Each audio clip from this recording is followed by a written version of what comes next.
যারা আগামী নির্বাচনে প্রার্থী হবেন তারা সকাল থেকে তাদের মনোনয়নপত্র আমাদের এখানে জমা দিচ্ছেন। অনেকে ইতিমধ্যে জমা দিয়েছেন। সকাল 9টা থেকে সেই কার্যক্রমটি শুরু হয়েছে এবং বিকাল 5টা পর্যন্ত সেটি চলবে।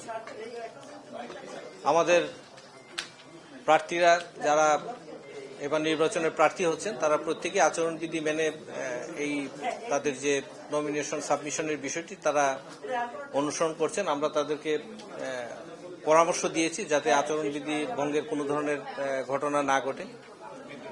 আসার বিষয় হলো যে অনেক প্রার্থী দেখা গেছে যে একই সাথে 2-3 জন প্রার্থী পর্যন্ত আমাদের এখানে হলরুমে চলে আসছেন।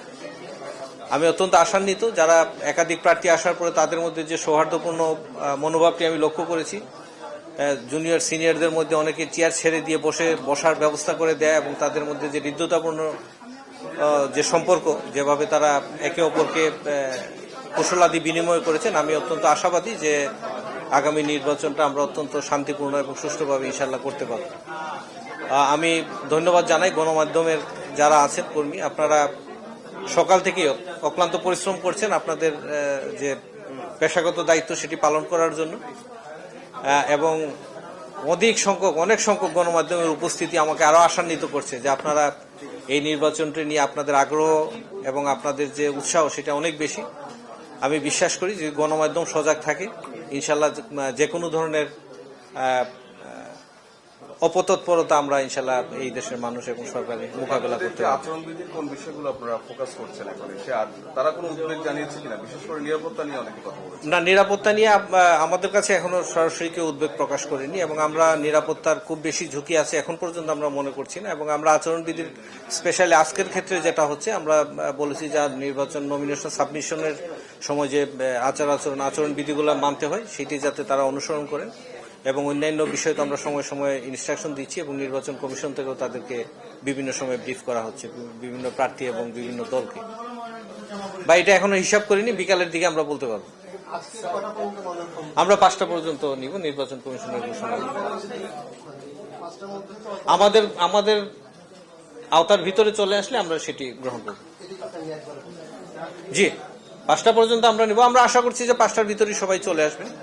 5টা পর্যন্ত যারা আমাদের কম্পাউন্ডের ভিতরে আসবেন, আমাদের ইয়াতে আসবেন, আমরা তাদেরটা নিব।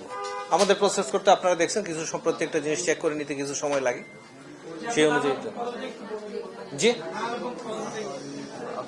ভাই, নাম পদবিটা লেখা আছে, এটা যদি না নিতে পারেন তাহলে কেমনে হবে? কেমনে আপনি লিখবেন?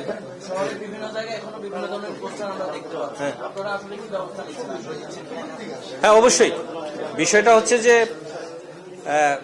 2টা সিটি কর্পোরেশনে আমাদের প্রথম দিন থেকে নির্বাচন শিডিউল ডিক্লেয়ারের পরে থেকেই তারা অক্লান্ত পরিশ্রম করে এগুলা পরিষ্কার করছেন। এবং ঢাকা শহর আপনারা জানেন অনেক বড় একটা সিটি, অলিগলি প্রচুর, অনেক জায়গায় হয়তো থাকতে পারে। আমরা এটা বলছি না যে একবারে অলিগলিতে সেটি হয়তো নাই। আমরা যখনই যেটা খবর পাচ্ছি এবং কেউ যখন আমাদের নোটিশে আনছেন আমরা সাথে সাথে সেটা ব্যবস্থা নিচ্ছি, সিটি কর্পোরেশনগুলো সেটি ব্যবস্থা নিচ্ছে। নির্বাচনের প্রতীক নেই, দলীয় প্রধানের ছবি অথবা এমনিতে যে পোস্টারগুলো আছে এগুলো আচরণবিধি লঙ্ঘন করছে কিনা?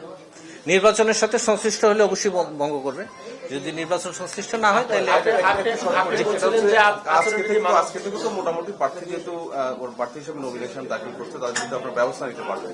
কাল থেকে আচরণবিধি লঙ্ঘনের বিষয়ে আপনারা কতটা কঠোর হবেন এবং নিরাপত্তার বিষয়টা আপনারা জানেন যে প্রত্যেকটা আসনের জন্য আমরা 2 জন করে এক্সিকিউটিভ ম্যাজিস্ট্রেট দেওয়া আছে এবং ইলেকটোরাল ইনকোয়ারি কমিটির যারা আছেন, একজন যুগ্ম জেলা জজের নেতৃত্বে ইনকোয়ারি কমিটি আছে, ইলেকটোরাল ইনকোয়ারি কমিটি, তারাও মাঠে কাজ করছেন। আমরা যদি এমন কিছু পাই অবশ্যই তাদের, এবং যদি আমাদের কনফিউশন থাকে আমরা ইলেকটোরাল ইনকোয়ারি কমিটিতে সেটা রেফার করতে পারবো। ধন্যবাদ।